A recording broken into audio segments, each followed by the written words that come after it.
امروز ببین صبحانه با سبک قدیم بخوریم. حالا چطور؟ من یاد همون زیبیم رو سادرون زندگی کردیم. می آقا جان نشان خانه، می ام جان 6 صبح بریشتی پلا با سر آوردی. دمی پلا، شیرین چای و پنیر سیام مزگی برای همون پلا خوردی. ابو همین صبحانه. می برای همراه ببین امروز خیلی با سبک قدیم صبحانه بخورم. چی به جان خالی. خیلی چقدر مزه داره که پلا سخت بخوره، پنیر سیام مزگی، شیرین چایی بره. پلا مشته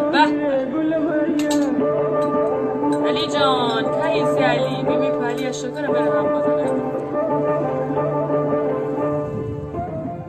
شما رو پیشنهاد کنم حتما امتحان بکنه. اون موقع از صبحانه خوردی دکفتید باغ و بولاغ بجار کار 2 ساعت بعد امید قینار خورده. قینار چیه؟ کامنت درون هر کی دنه بره کامنت بره. شیمی جا خالی خوشگل خوش ادایی بمیرم کنار گل